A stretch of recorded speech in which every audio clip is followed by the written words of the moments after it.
बेटा ये बड़ा इंपॉर्टेंट क्वेश्चन है क्योंकि मैंने अभी देखा है कि 80% लोगों ने यूट्यूब पे सवाल ही गलत किया हुआ है। 4 और 4 कॉलम वाला 80% लोगों ने यूट्यूब पे गलत और मुश्किल तरीका बताया हुआ है। हम आपको बहुत सिंपल तरीका बताने वाले हैं। हम कर रहे हैं फर्स्ट ईयर का मैथ, ठीक है, ICS का, लोअर बोर्ड वालों का। फेडरल बोर्ड में 4 और 4 कॉलम वाला आता है। हम कोई सी वैल्यू सपोज कर रहे हैं, ठीक है। क्वेश्चन ले रहे हैं 2 3 0 4 5 -1 2 0 6 2 4 1। हमने खुद ही वैल्यू ले ली है। 4 रो हैं, ये कितने हुए, 1 2 3 3, एक और ले लें 0 4 1 2। अब ठीक हो गया, 4 रो हो गए और 4 क्या हो गए, कॉलम हो गए। अब कैसे करना है, आपने बिल्कुल इस तरीके से करना है जिस तरीके से आप पहले करते थे, कोई दिमाग को कंफ्यूज नहीं करना। आपने यहाँ पे लिखना है इक्वल टू प्लस, पहली वैल्यू लेनी है आपने, ये देखें 2 ले ली वैल्यू, देन लाइन लगानी है, इसके रो इसके कॉलम को आपने छोड़ देना है, सही नजर आ रहा है। देन हमने बाकी लिख लेना है 2 1 0 2 4 1 4 1 2। लिखने के बाद आपने अगली वैल्यू लिखनी है माइनस, देन हमने सेकंड वैल्यू लेनी है जिससे हम लेते थे। सेकेंडली अगर यहाँ माइनस होता तो माइनस माइनस क्या होता, प्लस हो जाता। ये भी ध्यान रखना आपने, ठीक है। पहली वैल्यू प्लस, दूसरी माइनस, तीसरी माइनस प्लस के साथ। इसके रो को इसके कॉलम को छोड़ देंगे, बाकी 1 2 तीनों वैल्यू आ जाएंगे साथ, 5 2 0 और 0 यहाँ पर आएगा, ठीक है। और 6 4 1 और 0 1 2, ठीक हो गया। देन थर्ड वैल्यू हम लेंगे, थर्ड वैल्यू किससे लेंगे, प्लस के साथ 0। देन इसके रो इसके कॉलम को छोड़ के ऐसे लिखेंगे। देन अगली वैल्यू लेंगे -4 के साथ, इसकी रो इसके कॉलम को छोड़ के हम लिख देंगे। लिखने के बाद आपने क्या करना है, थोड़ा लेंथी होगा, इससे आपने दोबारा सॉल्व करना है। ये 2 को आपने बड़ा करके लिख देना, मैं यहाँ पर सॉल्व नहीं कर रहा, 2 की यहाँ लिख देना, बड़ी ब्रैकेट डालनी है, फिर छोटी ब्रैकेट डालनी है, फिर आपने इसकी पहली वैल्यू लेनी है -1, यहाँ पर प्लस आएगा क्योंकि ये वैल्यू पहले प्लस के साथ, फिर ये माइनस के साथ, फिर जब ये लेंगे इसके रो इसके कॉलम छोड़ेंगे, बाकी ये रह जाएगा, फिर इसे हम अंदर लिखेंगे। समझ आया, ठीक है। की बुक से तो आसान है, कम से कम समझ तो आ रहा है, की बुक को तो समझ ही नहीं आता। फिर +2 आ जाएगा, फिर इसके रो इसके कॉलम को आप छोड़ेंगे, बाकी जो रह जाएगा वो आप लिख देंगे, ठीक है। फिर तीसरा आप लेंगे और इसके रो इसके कॉलम को छोड़ेंगे और बाकी आप लिख देंगे 2 4 4 1।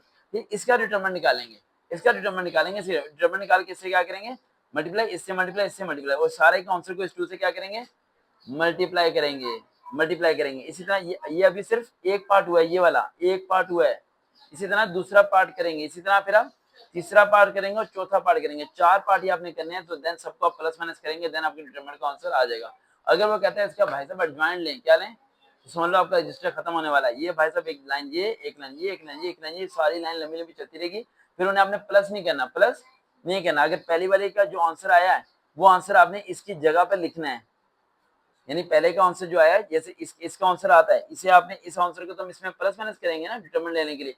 एडजॉइंट अगर वो कहते हैं तो इस आंसर को आपने अलग करके लिख देना है, अलग करके आपने लिख दिया। देन अगले का आंसर जो आया, इस वाले का नजर आ रहा है बेटा, -3 वाले का आंसर जो आया वो आपने यहाँ लिख देना है, फिर अगले वाले का यहाँ, अगले वाले का यहाँ, इस तरह करके आप आंसर लिखेंगे तो आपका ज्वाइंट जो होगा वो भी आपकी 4 रो 4 कॉलम ही आएंगे, 4 रो 4 कॉलम होगा, उसे ज्वाइंट कहेंगे। इसे समझ आई। डिटरमिनेंट में हमने सिर्फ एक को करके प्लस माइनस कर देना है, और ज्वाइंट में हर एक की वैल्यू को अलग अलग करके हमने लिख देना है। क्लियर हो गया यहाँ तक। अब एक क्वेश्चन और हम ले लेते हैं, ठीक है। वो कहते हैं a+b, ये तो आता है आपको बेटा, नहीं आता, हाँ सिमेट्रिक कहते हैं सेम आंसर आना, नॉन सिमेट्रिक कहते हैं सेम आंसर ना आना।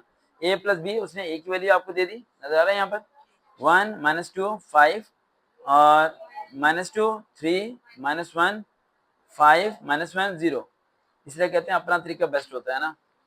ये हो गया। अब b की वैल्यू लिख देनी है, प्लस करके b की वैल्यू, ठीक है। -3 1 -2 1 0 -1 -2 -1 और 2, प्लस करने का आसान तरीका है, जो जिसमें आएगा उसमें ऐड कर देना, 1 प्लस ब्रैकेट -3 -2 +1 कर लेंगे आगे, 5 प्लस -2, समझ आ गया।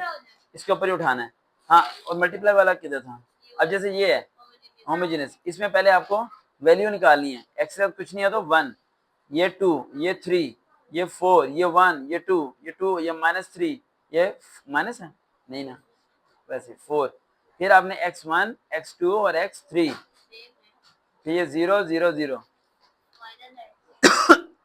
देखना, बस ये लास्ट क्वेश्चन कर लेते हैं।